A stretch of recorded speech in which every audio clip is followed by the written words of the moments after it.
When can I reshop my Medicare Supplement? What's up, friends? Rob here, the Medicare Minister with Agape Insurance and Financial Group in North Mississippi. And this is a very popular question that we get all the time. When can I review and reshop my Medicare Supplement? And the short answer is at any time.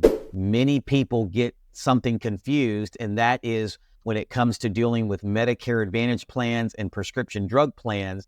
Those can only be reshopped one time a year during AEP. Some refer to it as open enrollment, and that is from October the 15th through December the 7th. Now, chances are, if you're asking this question to yourself, it's because you've seen your Medicare Supplement plan or Medigap plan increase in premium over the years, and maybe it's getting a little bit tighter in the budget, and you want to do anything you can to save as much money but still get all the medical benefits that you need to address your healthcare needs. And listen, with inflation and just your normal everyday things going up like gas and groceries, etc., it's a really big deal to shield and protect yourself against rising supplement costs. Now, one side note that I need you to be aware of before I give you some best tips here and practices is that your first time on Medicare, during your open enrollment period, you were guaranteed the plan. There was no medical underwriting, no medical questions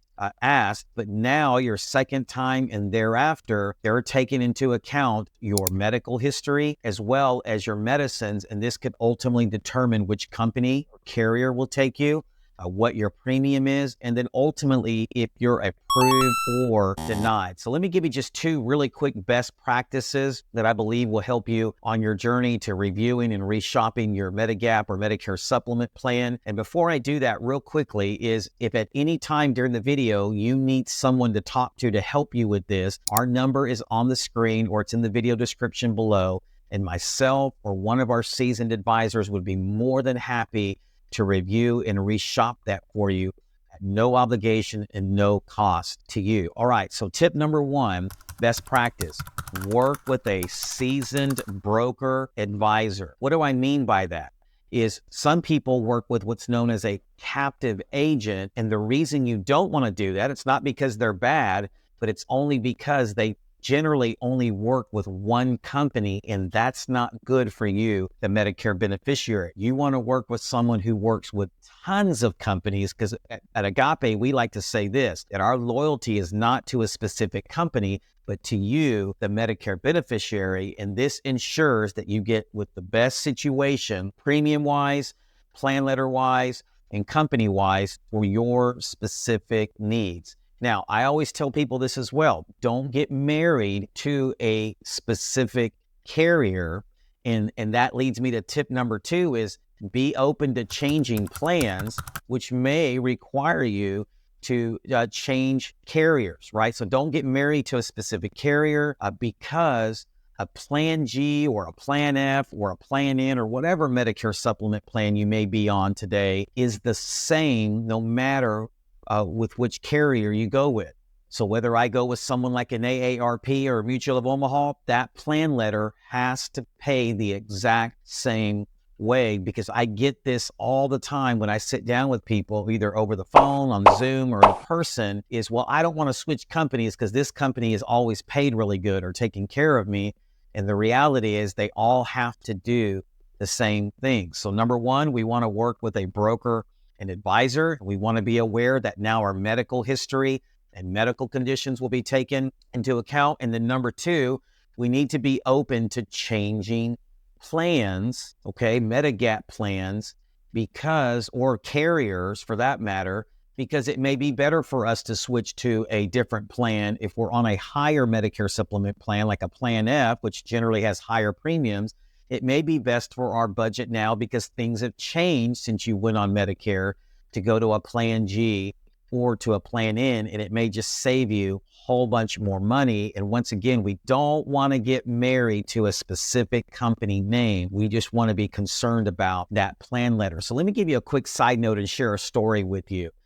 You may have to be open depending on what your budget is, to be switching off of a Medicare Supplement and original Medicare altogether to what's known as a Medicare Advantage or Part C plan. Now, sometimes when I say that, people get kind of a weird look on their face, or they have a bad taste in their mouth because maybe they've heard some horror stories about some Medicare Advantage plans or Part C plans. But this one particular story was about a couple that we met about 45 miles southeast of where we live here in North Mississippi, and they were paying collectively about $700 a month for their Medigap plans or Medicare Supplement plans and their prescription drug plans. And we literally walked into their home and they had the air off. It was really hot in there. The floors were ripped up. You could just tell they were doing everything they could to conserve the power and the light bill, because it had gotten to the point to where either groceries and utilities or our medical plans. And so I generally recommend, if anyone is over $350 per month plus, you may want to take a look at seeing if a Medicare Advantage or Part C plan may be a good fit for you. In this case, they were paying about $8,400 a year, and it made the best sense for them to go on a Medicare Advantage plan after reviewing their needs, their medicines, their doctors and hospitals, okay, with a little gap plan. And that gap plan with the Part C or Medicare Advantage plan was only about $110 a month, which saved them about $7,200 a year. And we recommended that they take the difference and put it into a savings account just in case they ever needed it for a rainy day. So this is one option or one story that I wanted to share with you, because maybe you're in that place. Maybe you're paying $350 plus and it's getting really, really tight and you don't know if you can continue to afford it. I'm not saying this is the best route for you, but once again, you want to get with a seasoned advisor like us at Agape here, so we can review that for you. And the number should be on the screen or in the video description below. And we would be more than happy to review that to you at no cost or no obligation. And here's the good news. Even if that was for you to go to a Part C and a Medicare Advantage plan, Medicare has a rule called the trial right rule, that as long as you switch back within the year, you can go back to your Medicare Supplement, back on original Medicare with no questions asked. So I've tried to give you some best practices, some best tips when reviewing and reshopping your Medicare Supplement plan. If you got value out of this video, will you take just a moment to like, comment? If you have some questions or some feedback, subscribe, turn on the notifications. That way you're notified every time we drop fresh content like this, or share this with someone who may need to hear this valuable information. God bless you guys, and we will see you on the next video.